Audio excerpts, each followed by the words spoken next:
अंतर्राष्ट्रीय बौद्ध शोध संस्थान लखनऊ द्वारा धम्मचक्र प्रवर्तन नवयुगारंभ के तत्वावधान और मानवीय मूल्यों की रक्षा तथा वैश्विक एकता एवं शांति हेतु धर्म सापेक्ष पंथ निरपेक्ष राजा भवती धम्मिको के अभियान में संस्थान द्वारा प्रकाशित श्री खुशीराम द्विवेदी दिव्य द्वारा रचित श्री गौतम बुद्ध चरित महाकाव्य तथा डॉक्टर करुणा पांडे द्वारा रचित राष्ट्रनायक गौतम बुद्ध पुस्तक का विमोचन एवं धम्म सभा का आयोजन आज दिनांक 19 मई 2023 को संस्थान के प्रेक्षागृह में संस्थान के माननीय अध्यक्ष भदंत शांति मित्र जी के अध्यक्षता में किया गया।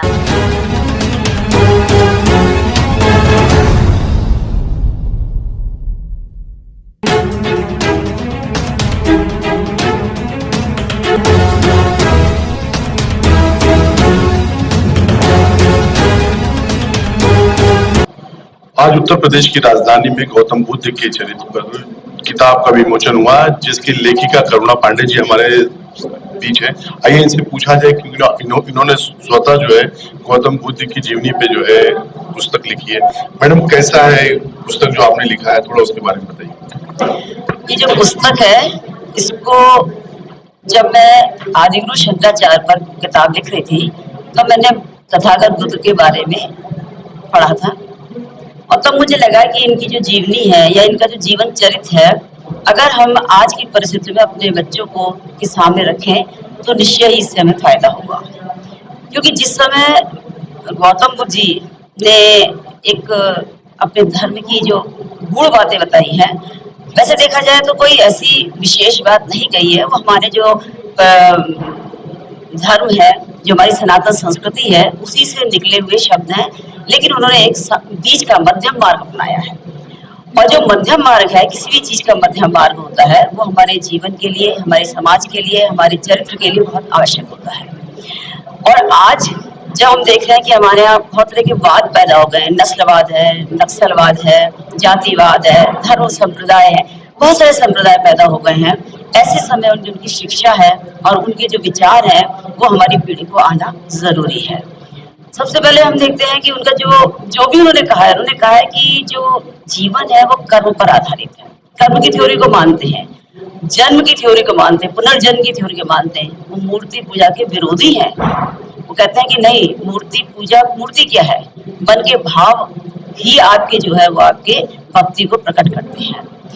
लेकिन ये सच है कि हमको जो भी प्राप्त होता है वो हमारे अपने कर्मों का ही लेखा जोखा होता है, तो कर्म को मानते हैं। और अगर हम देखें तो और वो ये कहते हैं कि व्यक्ति जो है अपने, जब वो बच्चे थे, छोटे थे, राजा के बच्चे थे, तो सभी शस्त्र और शास्त्र को उन्होंने ग्रहण किया। लेकिन जब वो ज्ञान की खोज में गए थे जंगल में, तो सबसे पहले उन्होंने सांख्य धर्म पढ़ा, चारवाक पढ़ा, और सब चीज को पढ़ के उन्होंने आत्म विवेचन किया। उनका जो सबसे महत्वपूर्ण जो वाक्य है वो है अप दीपक भव, या आत्म दीपक भव। मतलब अपने दीपक खुद बनो, अपने प्रकाश खुद बनो। अर्थात आप जो भी काम करें, जिस रास्ते पे सत असत, सही गलत का निर्णय अपने विवेक के आधार पर करिए। किसी दूसरे के द्वारा थोपा गया आपका जो निर्णय होता है वो आपको वस्तु बना देता है, लेकिन आपको व्यक्ति बनता है। वो ये कहते हैं कि जब हम, जैसे आज के जमाने में क्या है कि व्यक्ति जो है दूसरों को देख करके आगे बढ़ता है, दूसरों की चीजों को देख करके हम ललायित होते हैं, अपने मार्ग को बदल लेते हैं। जबकि हमको स्वयं निरीक्षण करना चाहिए, अपना विवेचन करना चाहिए, और उसके बाद जो हमारे लिए उचित है उस रास्ते को अपनाना चाहिए। ये अपदीपो भव उनका यही।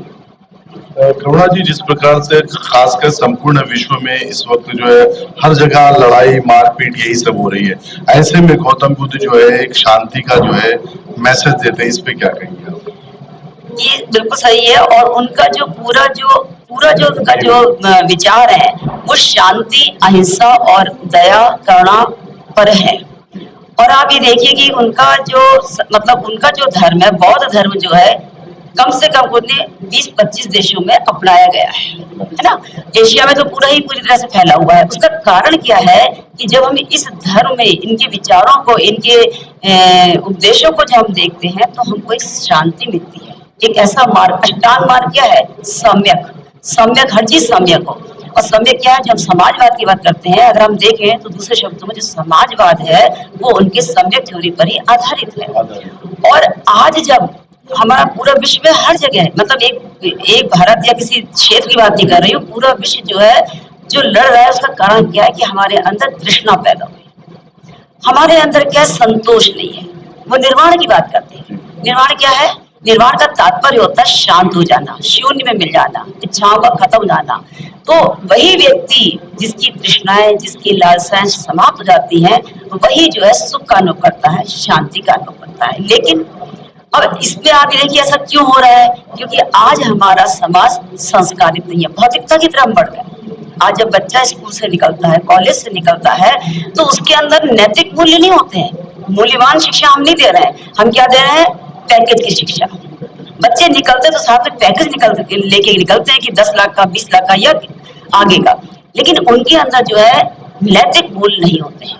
तो वो जो मूल्य का ह्रास हो रहा है हमारे समाज से और हमारे समाज के संपूर्ण विश्व से, उसकी वजह से हमारे अंदर क्या वासनाएं, तृष्णाएं पैदा हो रही है। और सबसे बड़ी चीज क्या है कि जो वासना से व्यक्ति होता है, बड़ा होता है, जिसके अंदर तृष्णाएं होती है, ऐसा व्यक्ति दूसरे व्यक्ति को हमेशा प्रतिद्वंदी देखता है, दूसरे को दुश्मन की तरह देखता है। जो शांत होता है, जिसके अंदर तृष्णाएं नहीं होती है, वो क्या होता है? सबके साथ मैत्री का व्यवहार करता है, दूसरे व्यक्ति को भी वो अपने मित्र समझता है। तो ये जो हमारे संस्कार की प्रॉब्लम है, जो संस्कार खत्म हो रहा है, इनको लाना पड़ेगा। और मैं इसके लिए कहूंगी कि हमें सिर्फ किसी व्यक्ति, किसी संस्था, किसी सरकार, किसी देश पर नहीं, हर व्यक्ति को इस पर विवेचन करना है, आत्ममंथन करना है और इस पर आगे बढ़ना है, तभी हम कुछ कर पाएंगे। बच्चों के लिए खासकर मैम, क्योंकि आज किताबें पढ़ना बच्चों के लिए बहुत मुश्किल हो रहा है, ऐसे में डिजिटल युग का हुआ है, तो क्या किताबों का विमोचन जो है सोशल मीडिया या डिजिटल फॉर्म में भी नहीं होना चाहिए? क्योंकि लोग किताबें खासकर पहुंच नहीं पाती हैं सभी तक, लेकिन डिजिटल माध्यम से जो है ये ज्यादातर मास लोगों तक पहुंच जाएगी। जी, आपने बिल्कुल सही कहा, लेकिन एक प्रॉब्लम होती है। देखिए, जो डिजिटल जो हम देखते हैं, जो डिजिटल चीज है वो आती चली जाती है। पुस्तकें हमारे शेल्फ में, हमारे घर में, हमारे अलमारी में कहीं ना कहीं टेबल पे पड़ी होती है। तो होता क्या है कि जो मैंने देखा या मैंने पढ़ा, उसके बाद कोई हमारे घर में आता है तो खाली बैठा है तो उठा के पलटता है। तो दोनों फॉर्म में अगर हो जाए, दोनों में, डिजिटल में भी हो, वो ठीक है, दोनों फॉर्म में हो जाए वो तो ठीक है, क्योंकि जिस चीज को जितना चाहेगा, जो जिसके रीच तक है वो पहुंच जाएगी। लेकिन इसका एक और पहलू मैंने देखा, जो मैंने महसूस किया कि अगर हम इन महान पुरुषों की कहानियों को